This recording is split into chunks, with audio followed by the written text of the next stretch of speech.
We're live. Hello, everyone. Welcome to the 2016 Global Dialogue on Waste. A lot of us in the waste management sector spend years in research and in preparing reports, but not enough time on disseminating them. I was talking to one of our contributors, Andy Whiteman, from Resources and Waste Advisory Group, and he thinks that it is crazy how much good money we spend on research to prepare reports which are not read or used by anyone. Which is why we're glad to be disseminating high-quality expertise through easily accessible videos and articles for the fourth consecutive year. And one of the exceptions to the above trend was the recent publication by UN and ISWA called the Global Waste Management Outlook. It was disseminated very well. Today we have one of its chief authors, Professor David Wilson, and one of the best PR and communications consultants, Zoe Lenkiewicz. So I'll let them take it from here, but before that, please follow us on social media and stay updated with our newsletter for all upcoming events. And so I'll let Zoe take it from here. Thank you. Okay, thank you very much, Ranjit. Hello, everyone. I'm Zoe Lenkiewicz. I'm a waste communications consultant and also head of communications at WasteAid. Today's topic is on building the evidence base for better waste management. What more do we need to do as a sector to demonstrate the importance of waste management? Too much waste, particularly in lower income countries, isn't collected or treated, and it's causing major local and global challenges. So in order to encourage more support for this vital utility service, we need to gather sufficient evidence to show the costs of inaction and the benefits of implementing basic low-cost waste management. So we're all generating waste, and its management has a lot of knock-on impacts in terms of climate change and black carbon, plastics in the ocean, health problems. But it's also important to understand the positive impacts that managing waste has, including decent employment opportunities, cleaning of the local environment, and improving people's health. So this afternoon, we're going to be covering four main topics to do with the evidence base for waste management. We're going to be looking at how we collect the data in the first place, how we benchmark performance, how we look at the impacts on health to demonstrate that it is an important health service, and the entrepreneurship aspects, how people can make decent living from it, and proving that to potential international donors. So I'm talking today with Professor David Wilson, who many of you I'm sure will already know. Professor Wilson is the chief author of the seminal Global Waste Management Outlook, and he's also a visiting professor at Imperial College in London. So hi David, would you like to begin by telling us about your involvement with gathering evidence for the case for waste management, please? Thank you, Zoe. And going right back to when I started my PhD in the 1970s, I focused then on planning and decision-making for municipal solid waste management. Decision-making needs to be based on evidence. So my first job after graduating was running a hazardous waste research unit for the UK Department of the Environment. I then worked in consultancy around the world for more than 20 years, helping countries and cities to take the next appropriate steps in developing and implementing their own integrated sustainable waste management systems. And over the last 10 years or so, I have come back full circle, doing more research and evidence work again, both advising the current UK Environment Department on their waste and resources evidence programme, and also compiling evidence on the state of solid waste management around the world for UN Habitat and for the UNEP Global Waste Management Outlook that you mentioned. The evidence base for waste management covers a very broad area.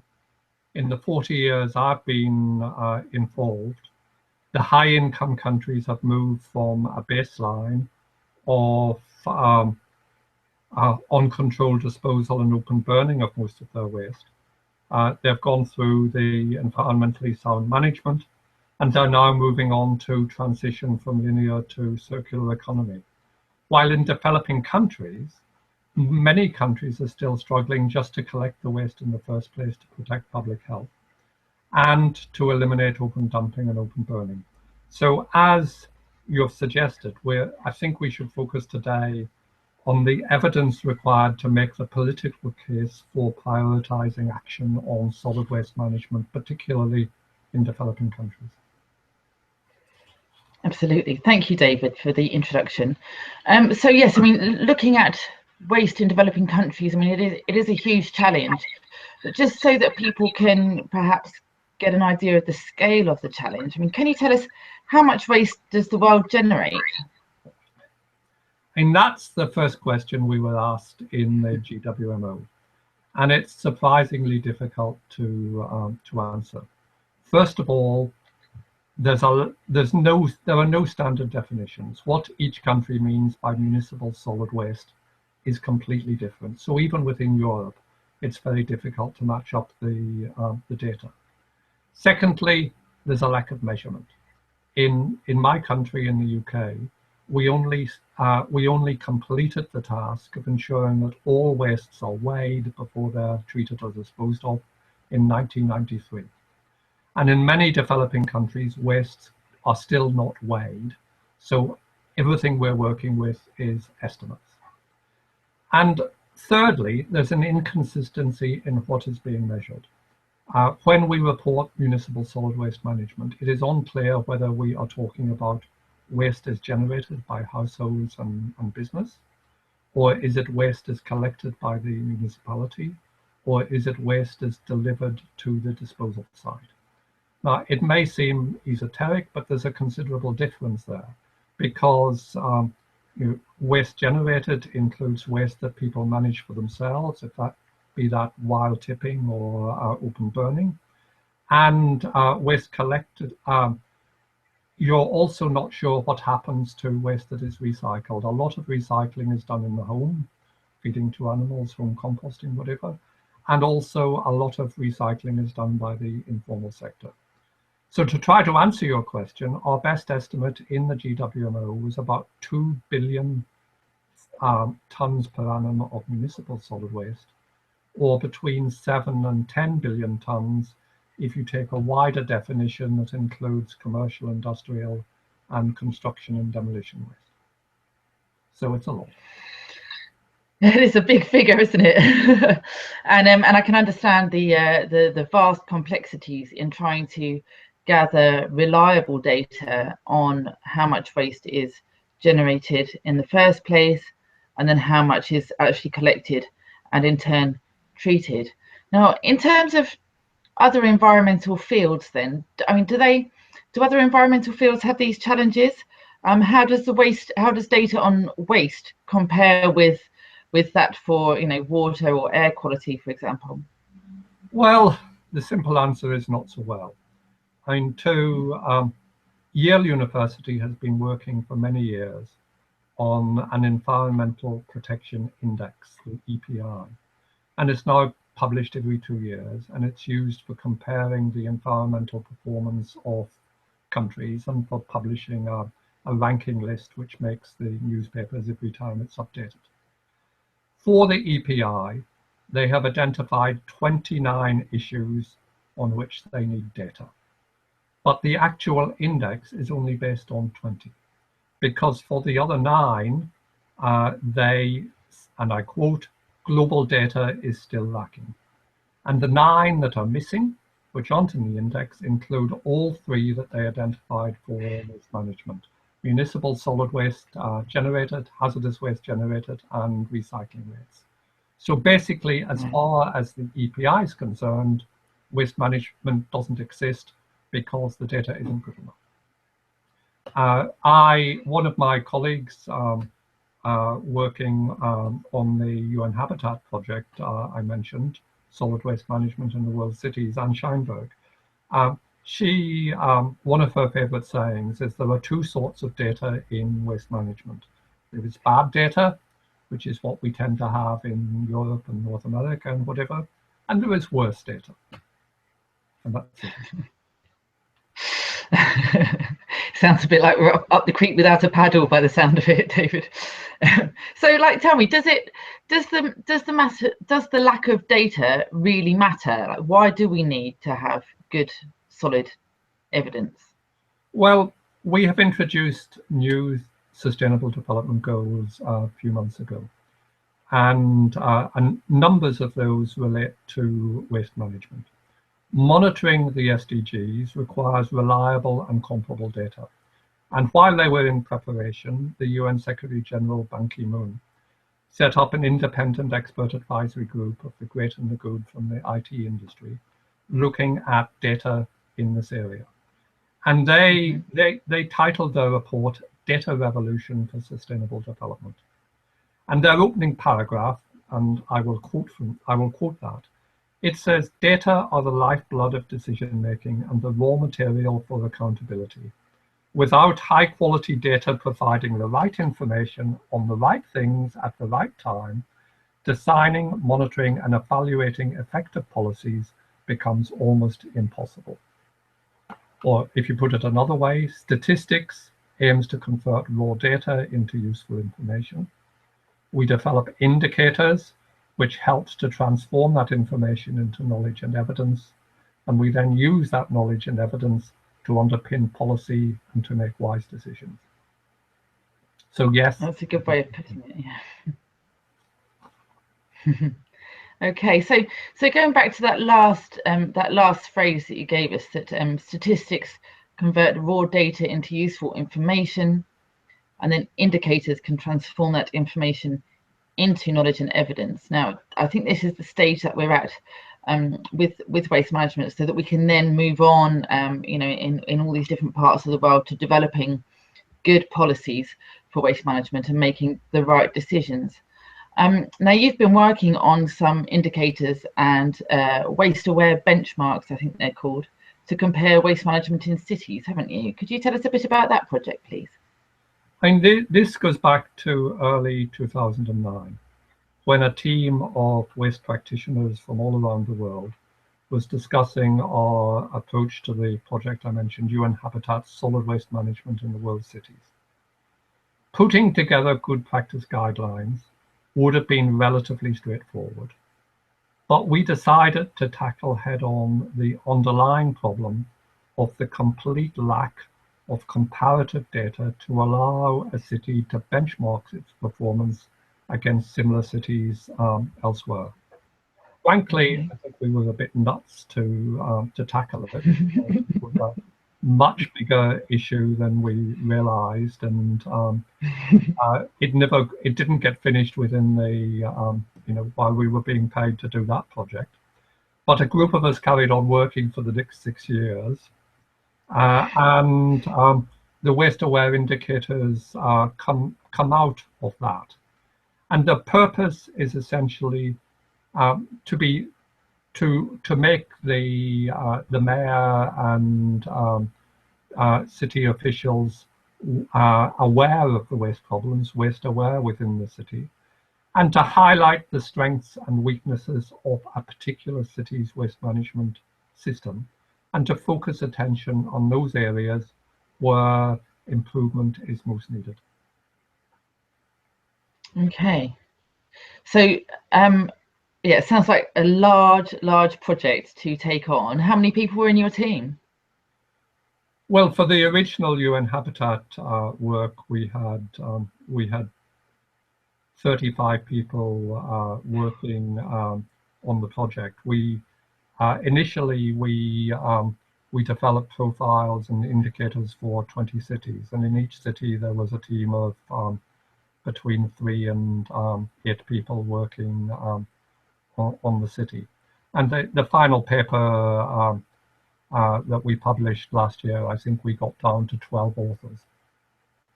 Okay, slowly whistling it down. Great. So as we've already discussed, waste management data is often lacking because we can only have data about waste that has been managed in some way. So with your team then on that project that you were just discussing, the benchmarking project, what sources of data did you work from, and how did you supplement the hard data with the softer, more qualitative evidence? Well, we developed 4 types of indicators, 2 of which are quantitative and 2 are qualitative. For each city, we try to construct a mass balance for the total municipal solid waste management system. And to do that, we combine official measurements with best estimates from talking to a wide range of stakeholders to try to quantify all of the flows in the system. So we're trying to include losses from the system, so things like wild dumping or open burning of uncollected waste by householders. Also, informal recycling by often the informal recycling sector is working in parallel to the city and is almost invisible to the city, and is excluded from the official figures. And also there are things like feeding to animals, which are important to get a grasp for. So from that, we put together a material flow diagram, and that allows estimates of the waste generation per capita, and also of our 3 physical indicators. So we have collection coverage, which is linked to public health. We have controlled disposal linked to environment, and we have recycling, which clearly is a measure of resource recovery. And for each of those, the simple number, the percentage recycling or the percentage collection coverage, only tells part of the story. So we also have a parallel qualitative indicator, which measures, for example, the quality of waste collection. Are the streets actually clean? Is everybody getting a collection service on an equitable basis? Do the workers use health and safety equipment, and so on? And we have also defined qualitative indicators for each of the main aspects of what we call waste governance. So this is the soft aspects that are necessary to underpin the system. So we have indicators for inclusivity for 2 main stakeholder groups. That's the service users, you and me using the service providers, which includes both public or private sector providing the service, and both the formal and informal sectors. We look at financial sustainability, which clearly is very important. Okay. And we also look at national policy frameworks and also at the local institutional coherence or sustainability. Okay, interesting. So I suppose with some of those, clearly some of those indicators you've got hard data for, and others they're more of a judgment call, I suppose, for your team members, in a more qualitative way, looking at how well people are engaged with the service and how well they're being served. That's right. So all the qualitative indicators, we have a detailed user manual that gives guidance to the local evaluator to try to ensure that people's judgments are exercised in a consistent manner to allow comparability between cities.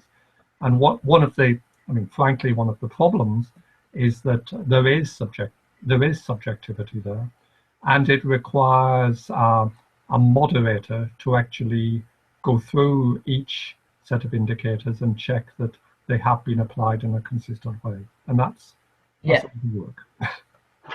I suppose like moderating exam marking or something like that, isn't it? So just very, very briefly then, David, how widely have the indicators been used, and what do the early results tell us? Well, in the GWMO, we use data for 40 cities across all 6 inhabited continents. So that includes high-income countries, middle and low-income countries.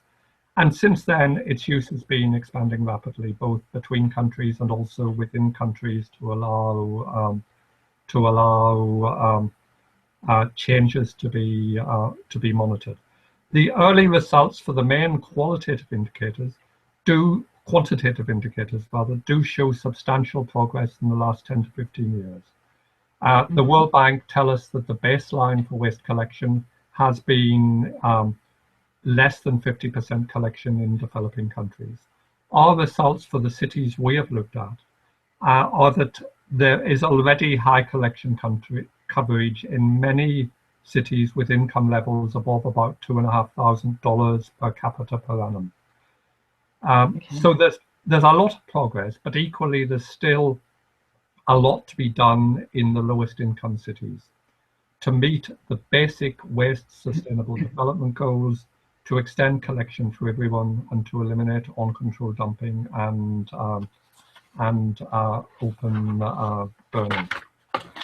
Yeah. But one of those the waste collection coverage is the waste aware indicator there that focuses on public health. So Zoe, if I can turn the tables on you for a moment. I know you have been working in the area, in this area. So could I ask you to expand a bit on the links between inadequate or non-existent municipal solid waste management and health impacts? Sure, thank you. Yeah, well, I mean, the average collection coverage in lower income countries for collecting waste from the streets is only 36%. I mean, it is an average, so clearly that's going to vary a lot. But I mean, if our listeners could, sort of imagine what it must be, what it is like in places where 2/3 of the waste isn't even being collected, so it's accumulating at the roadsides, in ditches, in drainage ditches, in spontaneous open dumps, where people are then sometimes burning it, other times just living close to it. Clearly there's a lot of health problems that come from uncollected waste accumulating close to where people live, particularly gastrointestinal and respiratory diseases, especially in children. Now the Global Waste Management Outlook did present some data about the health impacts of poor waste management. There's also, I mean, other things that have happened more recently. For example, I don't know, we had a lot of flooding in Chennai in India, which, if you look at the knock-on impacts, if the drainage ditches are blocked with uncollected waste, then you're going to get more than just the direct health impacts. You're going to get these indirect health impacts, which are more difficult to demonstrate direct causality, but it's all contributory. And as well with the Zika epidemic that spread from Brazil, if you have a lot of mosquito breeding grounds around, because uncollected waste gathers rainwater, which then provides the perfect conditions for mosquitoes to breed in, it makes it almost impossible to control the vectors that pass disease to human beings. Yeah, and as you say, there's a lot of circumstantial linkages. And how good is the actual evidence that links poor waste management to health impacts?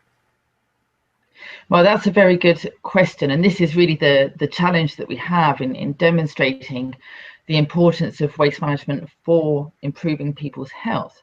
I mean, if we look at easy to say epidemiological studies, they normally require very large sample sizes, large control populations, and so on to be able to show definitive results, to be able to show causality from for example, from a waste dump to a higher rate of a particular disease in a population.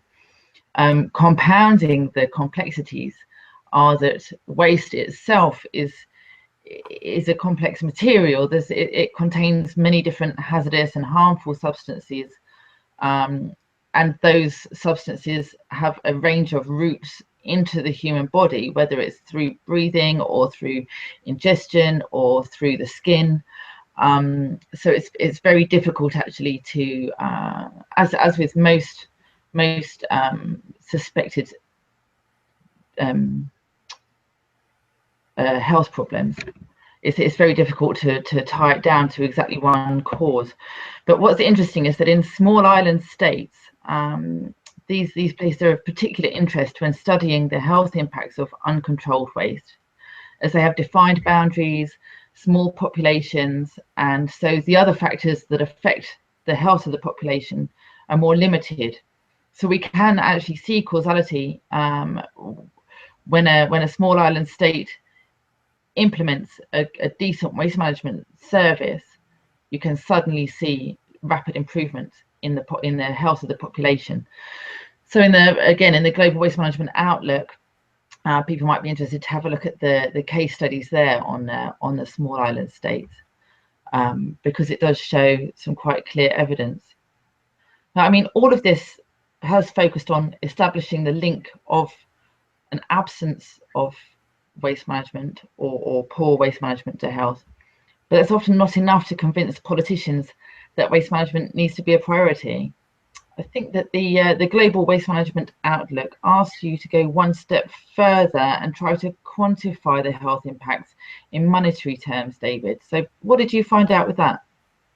Well, quantifying impacts of public health and uncontrolled pollution isn't straightforward. There's been a lot of academic environmental economics work over my career, going back at least 40 years, using all sorts of indirect different methodologies and also different case study locations. As you say, the small island developing states is where quite a lot of this work comes from. It's not just the health impacts, but also having a small resident population and the highly visible impact of uncontrolled waste on the local beaches, impacting on income from tourism, is another reason why they have been a focus. When we collated the results we were able to find from all the case studies in islands and elsewhere, we found around 40 different studies. When we when we collated the results, we found typical estimates of the cost to society of no waste management in the range of $20 to $50 per capita per year. And when we compared that to the cost of proper waste management in low-income countries, that was of the order of $10 per capita per year. So even though the evidence is thin, and we recommended further research to develop that, it's the classical case of, the best is the enemy of the good. You need to act on the evidence you have. And our conclusions were unequivocal. It is much cheaper for society as a whole to manage its waste now in an environmentally sound manner than to carry on dumping. Absolutely. So the costs of inaction have clearly been shown to outweigh the cost of implementing just a simple waste management system, whether it's in a city or in a rural environment. But I think with the report, with the Waste Management Outlook, you didn't stop there, did you? Because you looked at also the wider benefits of good waste management and resource management, in particular the economic opportunities. Absolutely, and economic opportunities are critical if you're looking at development. Historically, people have always looked to make their livelihoods from recovering value from the resources in waste. And best estimates show that at least 15 to 20 million people in developing countries are already making their living from what I would call small-scale entrepreneurial recycling, which is often called informal recycling. The recycling rates they achieve are often quite respectable, 20% or more. And that, if you think about it, having to deal with 20% less waste in a city because somebody else is recycling it outside of your formal system, saves the city a lot of money. Of course, there are downsides. I mean, the working condition, it's dirty working. Often their working practices are polluting. Residues can get dumped. Sometimes there's child labor involved. But investing relatively small amounts of money to integrate the existing informal recyclers, to bring them into and become part of the formal waste management system in a city, can have substantial win-win benefits. It improves the livelihoods and working conditions of the recyclers, helps them to send their kids to school, prevents child labour. It protects the environment and further increases recycling rates, which is better for the rest of the city. And by reducing the amounts coming into the formal system for collection and disposal, it reduces the investment needed in new treatment and disposal facilities. I mean, if we take a step back and take a broader outlook at looking at high-income countries as well, there have been numbers of recent studies looking at the transition from a linear to a circular economy, looking at the benefits for the global economy. You know, put simply, making less that goes to waste saves business money. And it's not just having less waste to dispose of. If you are making less product that goes to waste, you use less raw materials, you use less labor invested in making the products. And the numbers that very respectable organizations, McKinsey and Company, Ellen MacArthur Foundation, have come up with, the potential contribution to the world economy is $1 trillion a year, you know, which is several percent of the global economy. And alongside that, they're talking about a potential for 9 to 25 million new jobs worldwide. You know, if we, you know, come back again to what we've been talking about in developing countries, the GWMO also identified a huge potential for what we called waste to wealth projects, where extending waste services to unserved neighborhoods in developing countries is used as a catalyst for sustainable livelihoods and for economic development. Now, so I know this is an area where your relatively new charity, WasteAid UK, has been very active. So could you tell us a little about that and how that works? I'd love to, thank you. Yeah, well, the way that WasteAid is operating is we find partner organisations in developing countries where they've already identified that uncontrolled and uncollected waste is causing a problem, whether it's a local environmental problem or whether they've started noticing health impacts and so on. A hard sell in that regard. We work with existing local organisations, and the first thing that we do is to undertake with them a waste composition analysis, which is taking a fairly large sample of the typical waste that's arising in the area and splitting it up into the different materials, so paper, plastics, glass, and so on. Once we've done that, and what we normally find is that actually in developing countries, the organic or food waste and other organic stream of the total waste is tends to be much higher than it is in industrialized countries. So in developing countries, you can have anything up to around 80% is just organic waste. So obviously when that's mixed with the inorganic fraction, it doesn't rot properly and it does cause problems. However, if you simple as separating it for composting, then you solve so many problems in one go, plus you're creating a product that can be used in local agriculture, it can be sold in the market. It's a very simple reprocessing technique that can be done anywhere in the world. So composting is one of the main techniques that we share. We also look at generating energy from waste within the community. So for example, a very simple technique is to turn or to convert dry leaf matter into charcoal briquettes. Again, these can be sold in the market. It's a very it's a relatively simple technique. It's been done in every continent on the world now by a small number of communities, but it's definitely growing.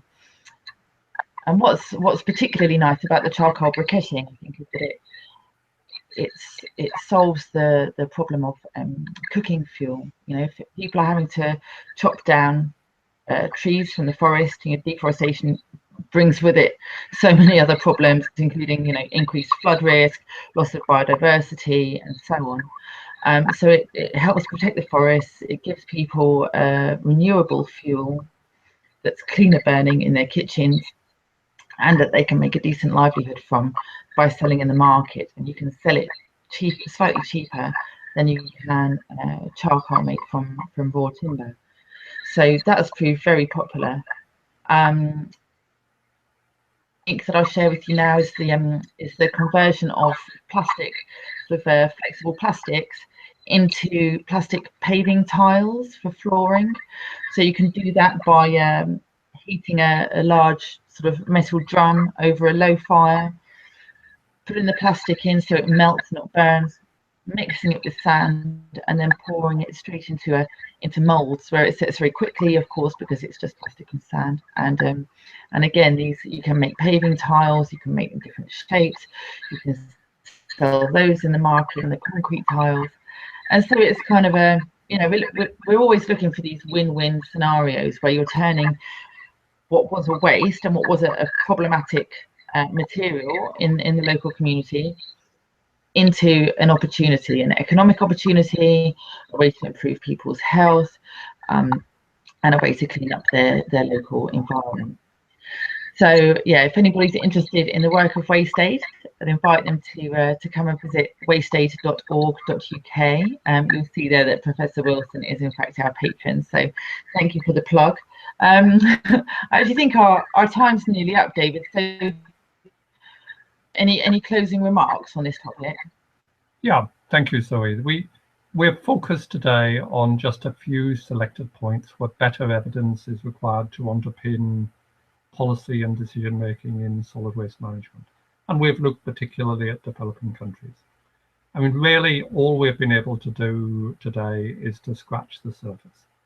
The GWMO recommends further work in 40 areas, many of which are themselves research programs rather than individual projects. So there's a series of regional waste management outlooks, which are currently in preparation around the world in different regions and for particular localities. So there's one for small island developing states, there's one for mountainous regions.